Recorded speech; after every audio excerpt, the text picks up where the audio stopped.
Hello दोस्तों, आप सभी को इस नई कहानी में स्वागत करती हूँ। मुझे ताऊजी और चाची की निगाहों को देखकर कुछ गड़बड़ लगी। मैंने सोचा कि क्यों न चलकर देखा जाए। मैं उठकर उस कमरे की खिड़की पर गया और अंदर झांका।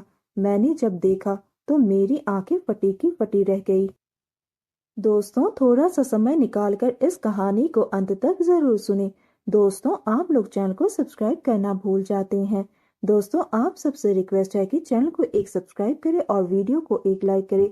दोस्तों, आप लोगों की एक लाइक और सब्सक्राइब से बहुत ही मोटिवेशन मिलती है कि हम ऐसे ही कहानियां आप सबके समक्ष प्रस्तुत कर पाए। दोस्तों, हम बहुत ही मेहनत से कहानी लिखते हैं। आशा करती हूँ कि यह कहानी आप सबको पसंद आएगी। चलिए अब कहानी में आगे बढ़ते हैं और आपको यह कहानी सुनाते हैं। मेरे प्यारे दोस्तों, यह कहानी आज से 3 महीने पहले की है। तब मैं अपने घर आया था। मैं आपको अपनी कजिन यानी कि मेरी चचेरी बहन और उस वृद्ध का परिचय करा दूं। मेरी कजिन का नाम चंचल है। उसकी उम्र 21 की है। उसको देखकर कोई भी कह सकता है कि उसका नाम उसको बिल्कुल ही सूट करता है। उसका रंग गोरा और ऊंचाई 5 फुट 6 इंच की है। उसका चेहरा और रंग रूप इतना सुंदर है कि उसको देखने के बाद हर कोई अपने दिल में उसे उतारना चाहेगी। दूसरा आदमी, जिसे हम ताऊजी कहकर बुलाते हैं, उनकी उम्र 70 साल की है, लेकिन आज भी बिल्कुल पहले जैसे ही हट्टे कट्टे हैं और चाचा जी के घर में रहकर चाचा की खेती बाड़ी का काम संभालते हैं। चाचा जी की नौकरी शहर में है तो वह कम ही गांव में आ पाते हैं। इधर का काम चाची और उन ताऊजी के जिम्मे में है। मेरा चाची के घर कभी कभी आना होता है। अब मैं आप सबको उस दिन की तरफ ले जाता हूँ। मैं उन दिनों अपने चाचा के घर गया हुआ था। उस समय घर पर मेरी चाची और कजिन और उस बुढ़े आदमी को, जिसे हम ताऊजी कहकर बुलाते हैं, के अलावा और कोई नहीं था। उस दिन दोपहर में मैंने देखा कि मेरी चाची, जिसकी उम्र 40 साल की है, वह छत पर एक कमरे में सोई हुई थी। मैं वही पास के कमरे में लेटा हुआ था। ताऊजी मेरे कमरे में आए। उन्होंने मुझे देखा और चाची के कमरे की तरफ चले गए। शायद उन्होंने समझा कि मैं सो रहा हूँ। कमरे में जाने के बाद जैसे ही उन्होंने दरवाजा बंद किया, मैं दरवाजे की आवाज को सुनकर समझ गया कि आज कुछ गड़बड़ होने वाली है। मुझे पहले से ही ताऊजी और चाची की निगाहों को देखकर कुछ गड़बड़ लगी थी। मैंने सोचा कि क्यों न चलकर देखा जाए। मैं उठकर उस कमरे की खिड़की पर गया और अंदर झांका। मैंने देखा कि जैसे ही ताऊजी चाची के पास जाकर बैठे, चाची सीधा होकर बैठ गई और बोली, अरे आप आ गए। ताऊजी ने बोला, हाँ मैं आ गया। तभी चाची ने पूछा, चंचल कहाँ है? तो ताऊजी ने बताया कि वह नीचे सो रही है। उसके बाद ताऊजी ने अपना धोती ऊपर घुटनों तक उठा दिया। चाची अपने हाथों में तेल लेकर ताऊजी की मालिश करने लगी और जब मैंने यह सब देखा तो मेरी आंखें फटी की फटी रह गई।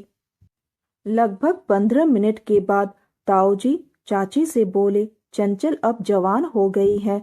उसके बाद ताऊजी ने फिर से चाची को कहा, तुम उसे मेरे पास भेज देना।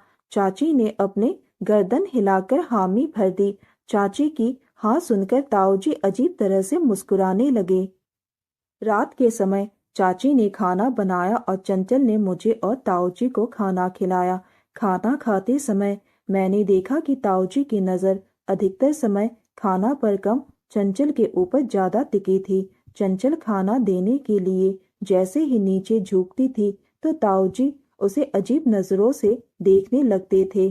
खाना खाने के बाद मैं अपने कमरे में ऊपर चला गया।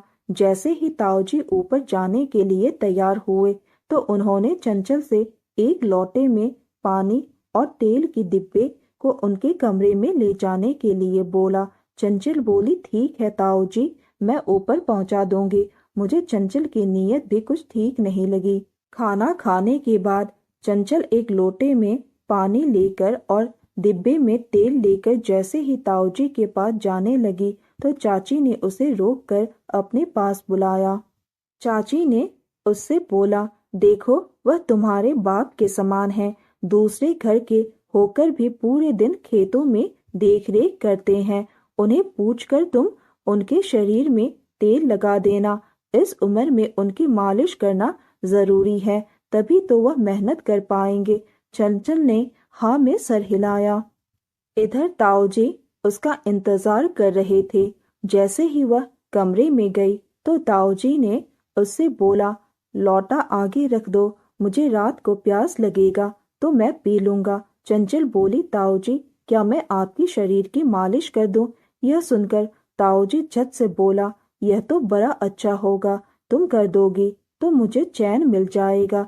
चंचल ने मासूमियत से कहा, हाँ ठीक है, मैं कर देती हूँ। वह दरवाजा को सटाकर ताऊजी के बगल में बैठ गई। ताऊजी ने पहले उसे अपने पैर में तेल लगाने के लिए बोला। जब उसने पैर में तेल लगा दिया तो हाथ में तेल लगाने के लिए बोला। हाथ में तेल लग जाने के बाद ताऊजी ने उसे पीठ और कमर में तेल लगवाया। उसके बाद अपने सिर पर तेल लगवाया। जब पूरे बदन में तेल लग गया तो ताऊजी ने चंचल का हाथ पकड़कर अपने पास बिठा लिया और कहने लगे कि चंचल, अब मेरी उम्र हो गई है, अब मुझे तेल मालिश की बहुत जरूरत होती है। हड्डियां दिन ब दिन कमजोर होता जा रहा है। जब तक तेल मालिश नहीं मिलता है तब तक आराम नहीं मिलता है। अगर तुम बुरा ना मानो तो क्या तुम हर रोज इसी तरह से तेल मालिश करोगी? चंचल ने कहा, ताऊजी आप टेंशन मत लो, मैं हर रोज रात को इसी तरह से आपकी मालिश कर दिया करूंगी।